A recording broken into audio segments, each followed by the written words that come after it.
Bueno, estamos aquí en la jornada de arquitectura empresa en Palma de Mallorca con Jordi Herrero. Estábamos comentando, claro, yo antes de la entrevista siempre entro en las páginas web, empiezo a mirar y me ha sorprendido la tuya. Bueno, aparte de que te comentaré que tienes obras muy interesantes y muy pegadas al terreno, que realmente hay muchas páginas web en las que prácticamente la mitad de la página es para hablar del arquitecto, de su obra, de su trayectoria. Y tú tienes un blog que me he leído. Te he dicho, creo que debe ser la única persona que se la ha leído en el mundo. Anexo 2. La única persona del mundo. No, lo he leído con mucho interés y que te sales de lo trillado e incluso de la arquitectura con cosas muy interesantes.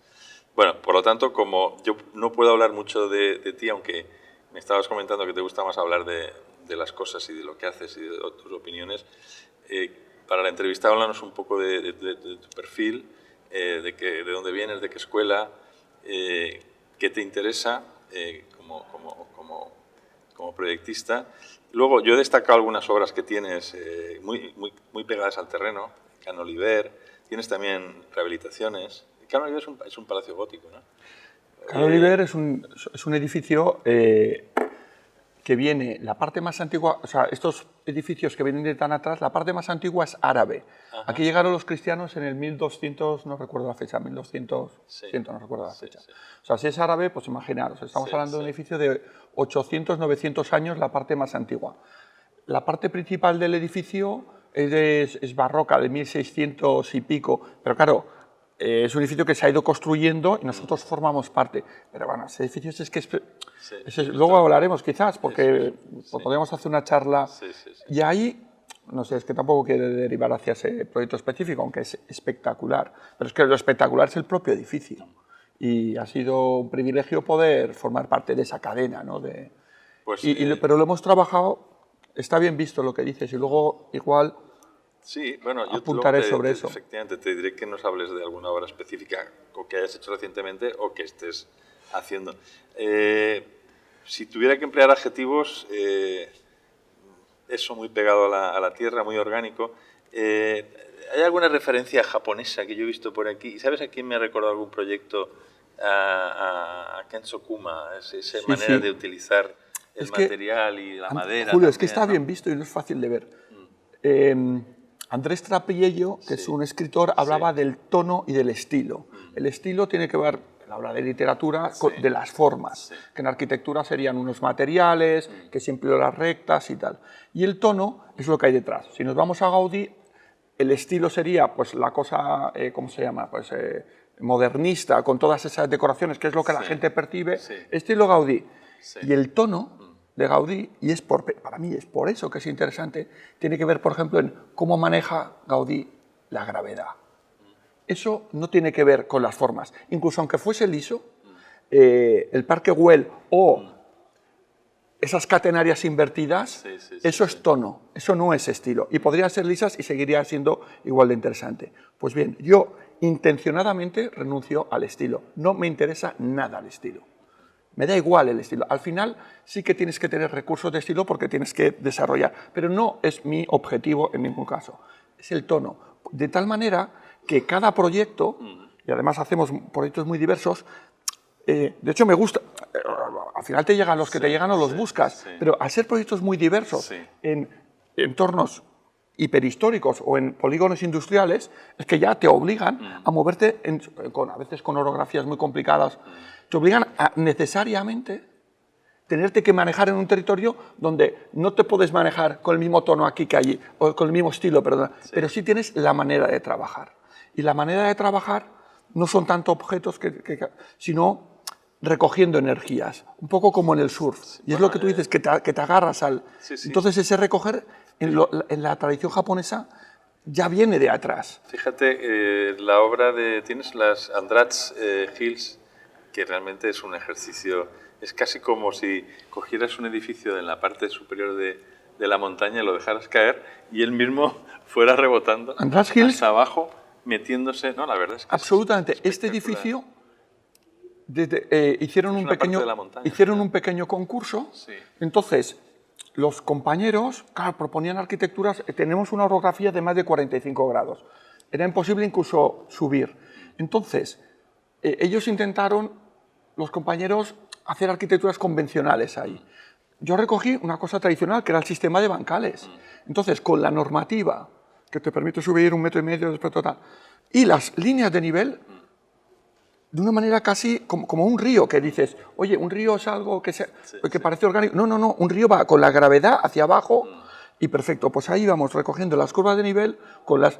Entonces, ¿qué pasó? Que estamos en 1,5 de aprovechamiento urbanístico, de terrazas y todo respecto a los otros, porque parece, por un lado, que me decía, no sé, que te has fumado algo, bueno, parece un poco como que te has inventado algo, pero no, es todo lo contrario, es muy orgánico. Entonces, ¿ahí qué energía recoges? La topografía. Entonces, pero te vas agarrando, es muy ad hoc toda esta... Tienes que ir al sitio y ver cuál es la potencia, y vas recogiendo. Hemos hablado de Canoliver, ¿cuál es la potencia que tengo allí? ¿Cuál es la ola del surf? El propio edificio. Entonces, todo... El propio edificio lo descarnas, entonces todas las aperturas, todo lo que ya preexiste, ahí no habríamos nada nuevo. Recoges, en este caso, el edificio y van surgiendo cosas.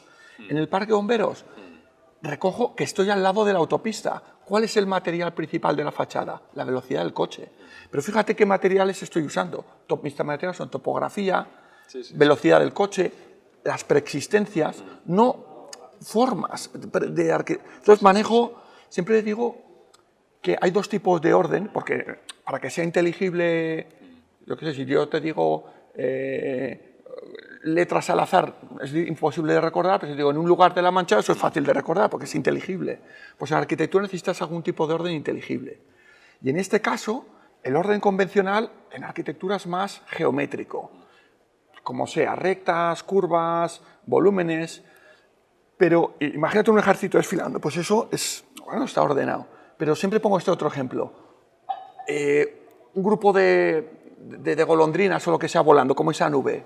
Eso no es caótico, pero es otro tipo de orden que se llama relacional, que tiene que ver con la distancia entre ellos, si hay yo qué sé, si hay un viento, si hay un obstáculo. Y eso, entonces, lo que pasa es que si te manejas en el orden más euclídeo, es imposible llegar al otro lado. Por eso a mí me dicen, joder, es que tú haces cosas raras. No es verdad, es que manejo otro tipo de orden, que tiene que ver con recoger y que tiene que ver con el mundo en el que vivimos, que no es el mundo del siglo XX, que antes te comentaba que es más de objetos y cosas, sino que es un mundo más fenomenológico.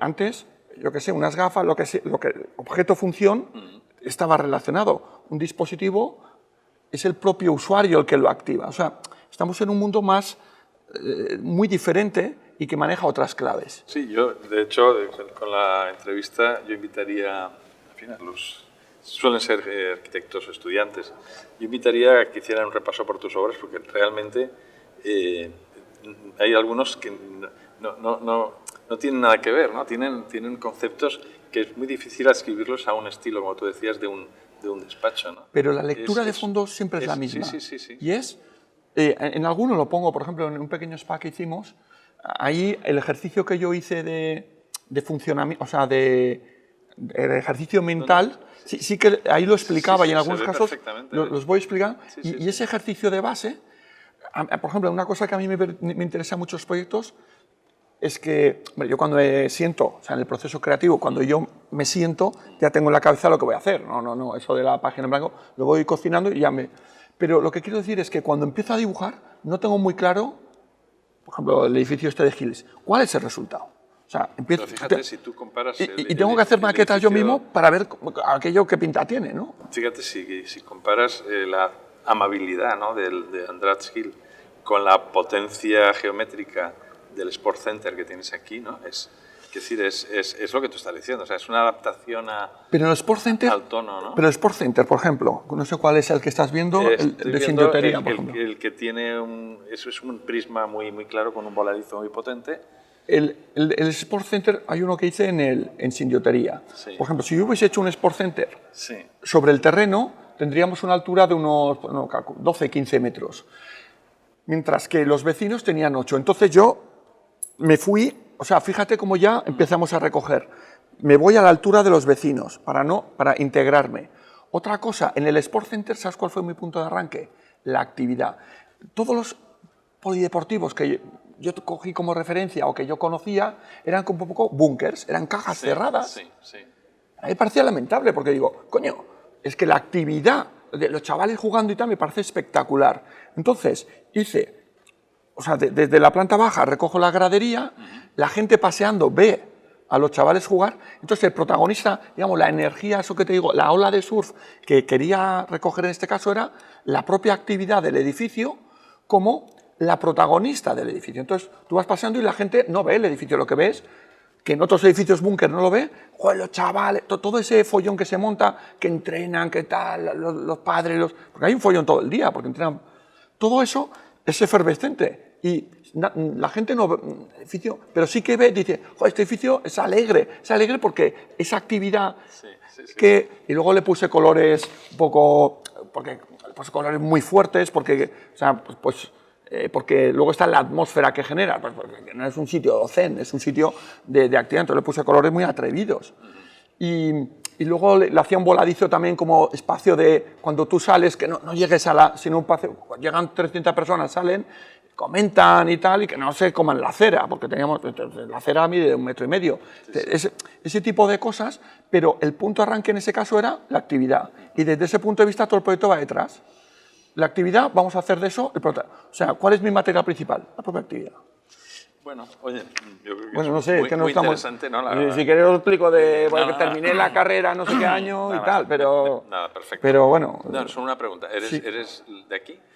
Bueno, yo nací en Tarragona, pero de pequeño vine a vivir, o sea, me considero de aquí, con 9 años... ¿Estudiaste en la escuela de...? En Madrid. Ah, ¿estudiaste en Madrid? Estudié en Madrid. Ah, muy bien.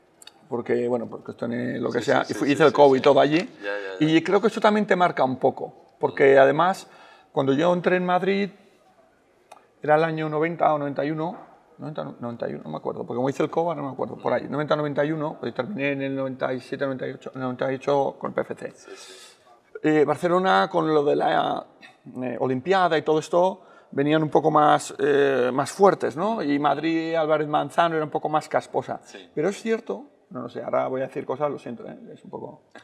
que hay una generación ahí que salimos, que lo que estaba efervescente, bueno, pues aparte de ser Gascano, pues yo que sé, Amit, que se estaba cocinando, o sea, la Escuela de Madrid, yo creo que salimos ahí una generación muy atrevida y que hacemos cosas muy atrevidas y muy enraizadas con los nuevos momentos, ¿no? En Cataluña han derivado más hacia la tradición, que también está bien y que yo creo que también es una tecla que ahora mismo tiene interés, y yo también en algunos momentos, pero quizá más cerrada. A ver, yo también pero eso ya me estoy metiendo en un jardín que... No, pero tienes toda la razón. Yo estudié en Madrid también, lo que pasa es que una década antes. Y lo que te digo es que, a ver, Madrid lo que te permite es... No tienes ese peso que tienes en Barcelona. En Madrid te permite, yo creo, cierta libertad. Cierta libertad expresiva y cierta libertad de camino. Yo creo que si hubiese estudiado en Barcelona no haría lo que hago. Estoy seguro. Sí. O sea, porque están más encorsetados. Mis compañeros, por ejemplo, yo cuando empezaba, todos mis compañeros eran de Barcelona, todos, incluso. Y, o sea, todo eran críticas. Estás loco, esto es imposible. Luego, si fueron a hacer, yo digo, bueno, no sé. Y luego iba haciendo difícil y digo, bueno, pues imposible no es. Y también como que lo que haces, lo que no dejas, digo, oye, yo lo que hago es bastante consciente y creo que tiene sentido y no sé. Y que lo respeto todo. Y me parece bien que haya mucha diversidad de... Pero sí que había una cosa diferente en cuanto a la mirada. Y como aquí lo de océano azul, océano rojo, como aquí no hay mucho pues aquí tengo mi campo y no tengo muchos vecinos, lo cual tengo mi nicho, ¿no? O sea, que a lo mejor en Madrid pues estaría rodeado de gente como yo y no haría nada, ¿no? Pero aquí, que no venga nadie de Madrid, ya estoy yo. Muy bien. Oye, una anécdota que nos puedes contar de tu trabajo. Yo mira, porque cuando me pasaste esto de anécdotas, estuve pensando, a mí me gustaría contar, más como anécdota, explicar lo complicado que es que un proyecto, yo cuando veo proyectos de compañeros, digo, joder, es que estos parece que tienen alfombra roja. No es verdad, cada proyecto son muchos obstáculos, con la administración, con el propio cliente, con todo el proceso, con cosas, por ejemplo, en el spa este que te comentaba, uno pequeño, que hice, teníamos para construir 4 meses, porque era una cosa de hoteles, y empezamos la obra. Yo había hecho el polideportivo con una empresa metálica, que llevaba 50 años funcionando, y quiebra, porque era el 2010 o por ahí, quiebra. Ostras. Bueno, teníamos todo fabricado, pues yo hablé con los instaladores, que ya se habían quedado sin trabajo, pidiendo por favor. O sea, que al final... Y trabajaron 2 semanas gratis, gratis, no cobraron, para terminar aquello. Entonces, eso, o sea, no sé cómo explicar, que el arquitecto, o sea, no solo diseñamos. Al final o sea, es un compromiso, una implicación. Y te puedo explicar 1000 temas, por ejemplo, en este que hemos hablado de Canoliver, en este caso, el edificio lo dejamos muy descarnado y se suponía que iba a ser un hotel de 5 estrellas, ¿no? Entonces, los propios promotores, que venían de Suecia en este caso, a mitad de proceso dijeron, ostras, macho, esto parece una ruina, esto no parece que va a ser un hotel. Y digo, bueno, y aguantar el tipo, en un momento que lo querían enfoscar todo, porque dice, esto se nos está yendo de las manos.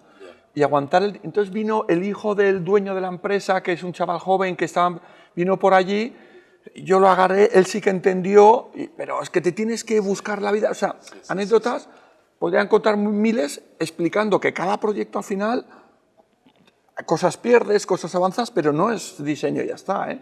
Y con la administración pues te puedo contar 1000 de cómo manejar. Pero es un desgaste, ¿eh? Es un desgaste. Yo creo que hay que tener una fortaleza mental. Te tiene que motivar. Tienes la motivación del propio edificio. No, es agotador. agotador. Y claro, al final el proyecto es agotador. Es agotador. Y vecinos a veces que te ponen denuncia. Por ejemplo, ahora estamos haciendo una obra en Portats y en verano, todos los días. O sea, pero hay una señora que se levanta y viene la policía. Entonces, bueno.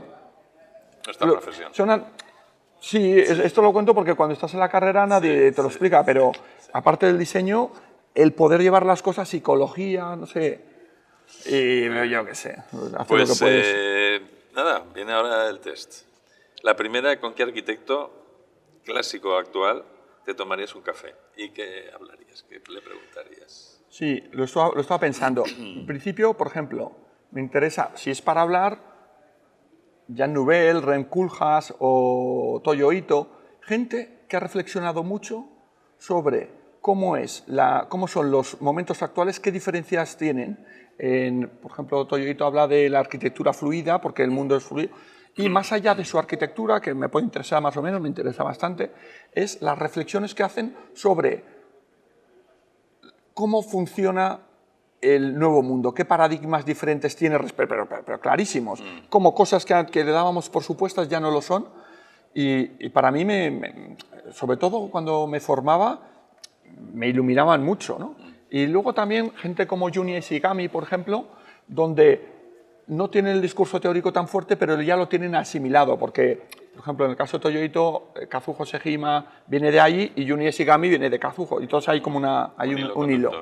Pero Junia ya lo tiene, o sea, cuando yo veo su arquitectura, tú dices, Jordi, es que tú, eso que yo hablo, este todavía va un paso más allá. Yo cada vez que veo un proyecto suyo digo, me cago en la mar, este tío siempre me deja ahí a la altura del betún con lo que hace.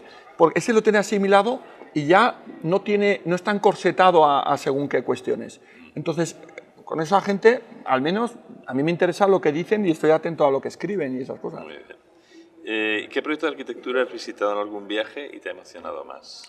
En ese sentido, me gustaría decir algo que tiene que ver con lo anterior.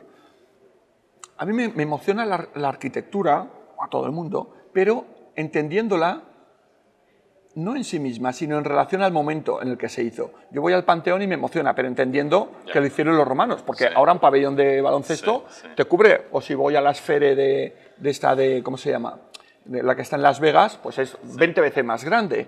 Entonces, la arquitectura es emocionante, asociada, y me gusta mucho esa arquitectura que habla de su tiempo, y que en su tiempo era vanguardia. Y te gusta la historia, además, ¿eh? Porque... Y me gusta, pero en esa relación. O sea, igual que una película, si es italiana de los años 50 y está hablando de la posguerra, es casi un reflejo, o sea, refleja la surrealidad y a la vez entiendo esa sociedad. Entonces, para mí, esa relación... Hablaba con un compañero y decía, no, es que la arquitectura es interesante en sí misma. No, Porque si yo ahora mismo me dicen, haz una capilla y hago el Partenón, por una capilla, pues una tontería que estás haciendo. Y digo, es una obra de arte. Pues no, pues ahora es una tontería. O si me hicieran hacer un pabellón de básquet y te hago el Panteón de... El Partenón era antes, el Panteón ahora, pues ya qué haces, ¿sabes? Entonces, en relación a eso, sí que me emociona. Y me emociona pues, el propio Panteón, y me emociona, pues, yo qué sé, pues la Sainte-Chapelle, pues todo. Y sí que me gusta, pero entendiéndola ahí. No de una manera como, wow, de una manera independiente de su momento. Y también me gusta mucho enlazar las arquitecturas, no solo con su momento, sino con todo. Por ejemplo, las catedrales tienen que ver con los burgos, que ya de una arquitectura rural pasan a los burgos y entonces empiezan a tener potencia, pero sigue siendo teocéntrica, el Renacimiento ya es antropocéntrico. Entonces, todo eso hace que yo pueda entender y valorar una realidad. La arquitectura de principios del siglo XX, pues entra el acero en la construcción, nada menos. Entonces, claro, pero el que empieza a trabajar con el acero tampoco se va a hacer las formas de cuando no había acero en la construcción, es que no tiene nada que ver. Entonces, me gusta lo anterior, pero claro, tampoco se trata de copiar lo pasado, porque tenemos otras tecnologías y no sé, y otros sistemas. El espíritu es lo que yo recojo, el espíritu más que las formas, otra vez. Esa relación que tienes tú con el, que además lo lees en el blog, ¿no? Que tienes tú con el tiempo, ¿no? Con el tiempo histórico. Yo no sé, es otra cosa políticamente incorrecta, pero yo creo que hay unas nuevas generaciones que no tienen esa dimensión, no tienen ese conocimiento histórico, ¿no? Viven en una especie de magma abstracto, sin referencias. Yo no sé si te ha pasado, pero yo me quedo asustado con la falta de conocimiento de la historia, ¿no? Y eso es algo, Julio, que es que tampoco se trata de criticar, porque estos nos moriremos nosotros y todo será pero como... es una cosa que es muy específica del momento totalmente. actual. Esa falta de desvinculación con la historia.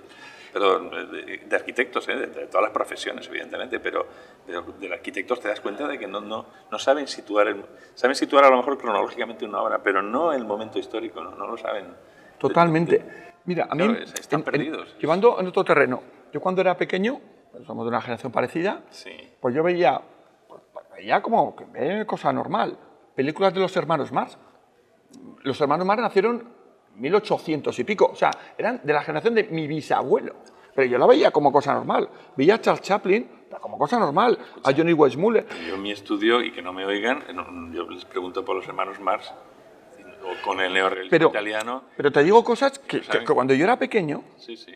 Que tú me dices, no, es que tú eres antiguo. No, eran cosas, o sea, eran de la generación, no de mi abuelo, mi bisabuelo nació en 1920, eran de la generación de mi bisabuelo, y para mí era referencia, en música te digo lo mismo, Bruce Springsteen es de la generación de mis padres, y para mí era, bueno, tenía pósters, y yo qué sé, Casablanca la he visto 20 veces, o sea, había un hilo conductor que enlazaba lo que mis padres, la cultura musical, lo digo por ser algo más, y todo esto nos conectaba. Hoy en día, la gente más allá de, te digo, 10 años, o yo qué sé, grupos como Pink Floyd, que para mí eran como, que no era de erudito, lo conocía hasta el tato, y ahora, o Dire Straits, pues no lo conocen.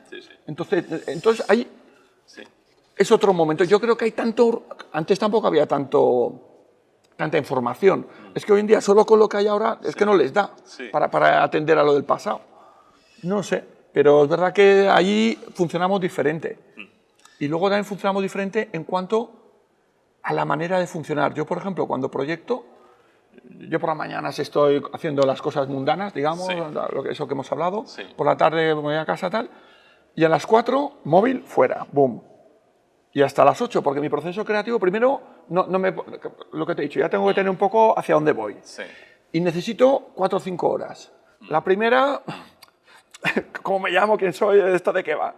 La segunda y tercera, claro, pero yo en una hora, pero es que necesito un paquete de 4 horas para hacer cosas, entonces, pero sin móvil, pues claro, estás con el móvil en Kazajistán, claro, ¿qué ha pasado en Kazajistán? ¿No? O en, yo qué sé, pues ya perdí el hilo.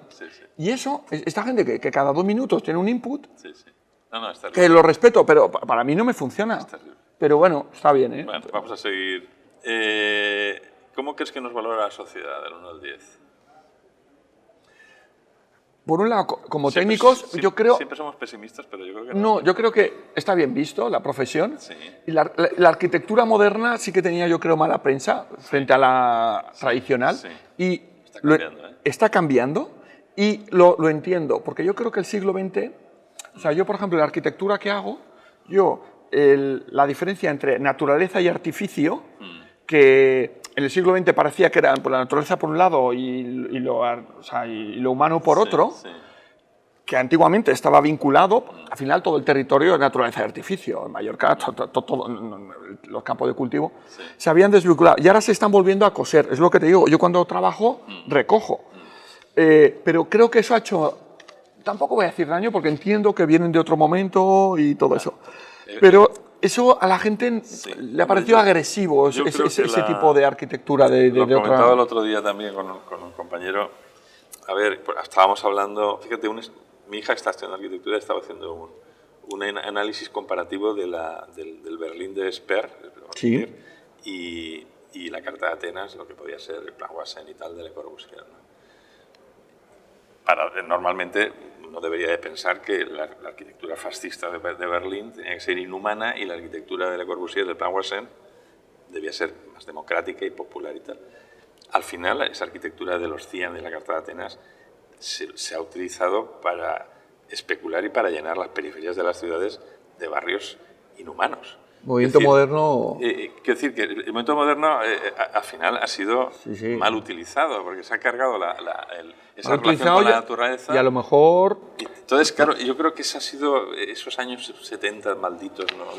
de la explosión demográfica de las periferias, ¿no? Utilizando esos conceptos de la ciudad desestructurada para el automóvil y tal. Yo creo que todo eso ha hecho mucho daño, ¿no? Sí. Y sin embargo, ya te digo, el objetivo era noble, era humano, ¿no? Porque tú ves el Plan Wassen, pues oye, al final eran unas torres, pero esas torres casi eran una ciudad, tenían servicios, había un jardín y tal, pero claro, eso llevaba a Carabanchel Alto, pues ya me dirás. Lo que pasa es que Plan Wassen pues, se cargaba a París, dejaba 3 hitos, o sea que más vale que no se hizo. O sea, pero quiero decirte que eso lo hemos mamado nosotros. Yo que soy algo más en la escuela, eso lo hemos mamado como algo funcionalismo, ¿no? Yo por ejemplo creo que ha hecho mucho daño. La sociedad no lo ha entendido. No, ni yo tampoco. O sea, ya me parece que eso había mucho que reciclar. Por ejemplo, en Mallorca ahí hay una reflexión porque tenemos la costa, pues hay, no es toda, pero sí que hay la zona de Playa de Palma. Claro, que eran costas todas idílicas de origen y claro, de repente, pues en Magaluf, en varios sitios, pues de repente hay unas torres y tal, ¿no? Es fácil también el discurso de vaya desastre estos arquitectos y promotores del pasado, incluso los propios ayuntamientos. Por un lado sí, pero por otro hay que ponerse en su... No, claro, o sea, venían casi de la Edad Media, prácticamente. Y en Mallorca, a principios del siglo XX, la gente inmigraba principalmente a Argentina. El tío de Argentina, mis amigos, el tío de Argentina, tío. Y bueno, y ahora pues vivimos en otra cosa, pero bueno, o sea, que ese paso... ¿Y ahora qué estamos haciendo? Pues bueno, o sea, es fácil criticar el chiringuito cutre, pero de ahí venimos, ahí hemos crecido, ahí han hecho economía nuestros padres, nos han pagado las universidades. Sí, era un paso necesario. Y oye, pues es fácil desde nuestra perspectiva, pero criticarlo. O sea, que yo no soy... O sea, pues ahora que tenemos otra sensibilidad, pues lo te digo, poner verde, integrarlo, arreglar esas cosas, no sé. Bueno. ¿Qué querías ser de pequeño? Entiendo que arquitecto. Arquitecto, sí. Un libro. Cuando era más adolescente y tal, me interesaban más las novelas, ¿no? Y también vas creciendo, aprender a leer cómic y tal, novelas y tal. Últimamente no leo novelas, porque bueno, la trama tal me interesa, pero hasta cierto punto. Entonces, últimamente estoy leyendo cosas, lo que te he comentado, que tienen, por ejemplo, me interesa mucho Byung-Chul Han, porque tiene análisis de cómo funciona y me va dando claves.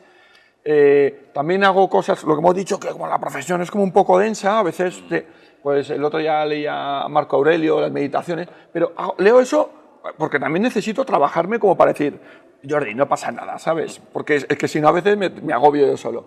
Entonces leo libros un poco que en una dirección u otra me ayudan, pero no tanto ya novelas o eso, aunque en otra época sí que leía más, ¿no? Pero no sé si es para todo el mundo. ¿Un deporte? Deporte ahora hago poco, porque tenemos un estudio pequeño y nos viene... He hecho cuando era adolescente, ahora voy un poco acelerado, Hacía mucha cosa marina, porque tenía esos veranos espectaculares, y vivimos en Mallorca, a mi padre le gustaban las barcas, yo tenía barca y esas cosas, pero imagínate, ¿no? Entonces, durante muchos años he hecho mucha cosa acuática y me encantaba, todo tipo. Pero requiere tiempo todo ese... Y entonces ya luego he hecho ciclismo cuando he podido, que aquí en Mallorca es espectacular, también requiere tiempo, y ahora hago cosas que requieren menos tiempo, footing y cosas más mundanas. Lamentablemente, porque esos dos que he comentado eran muy chulos, tanto... Pero bueno. Un plato. Renuncias. La comida japonesa me encanta, por ejemplo. La de española también, o sea, no sé, pero bueno, española no voy a hablar. ¿Qué tipo de película harías si tuvieras que dirigir una...? Lo mismo digo, una película que tuviera que ver con lo actual. Seguramente con lo psicológico, cómo percibes la realidad y cómo es, que ahora mismo con la cosa virtual, o sea, entre la realidad física y la realidad virtual, ahí hay un peso que ya no sabes cuál es más real y todo eso. Ese, por ejemplo, o sea, trabajarías, no sé exactamente contando historias, pero sobre esas cosas que están pasando ahora. La última pregunta, una tarde perfecta, ¿cómo te la imaginas? Es que otra vez, decía Bucay en un libro que en un pueblo que había por ahí, a los chavales adolescentes les daban una libreta y que apuntaran en esa libreta los momentos felices, tomando un paseo, tomando un helado, y que cuando se morían sumaban el tiempo asociado a esos momentos y era el que ponían porque es el que realmente han vivido, ¿no? Entonces esos momentos un poco hedonistas, de placer, pues eso es un buen... Bueno, pues en mi caso yo cogería esa libreta, cuando me morí, la apartaría, tampoco es que la tiraría, pero tendría otra libreta. Aparte de los momentos felices, pondría otra momento que se llama los momentos significativos. Por ejemplo, momentos significativos es: mi madre tuvo una enfermedad y estuve con ella en el hospital acompañándola. Eso no es exactamente feliz, pero para mí tiene más importancia y más peso que un helado o que un paseo. Entonces, yo recogería los momentos significativos, la libreta de momentos significativos. En ese sentido, por un momento significativo feliz, pues lo que te digo, esas tardes que estoy con el teléfono apagado, una música un poco Arvo Part, una cosa rara, proyectando tranquilo y medio flipando, que luego no se hará o sí o no, pues ahí estoy bastante en mi sitio, porque estoy tranquilo y estoy haciendo algo que me parece significativo.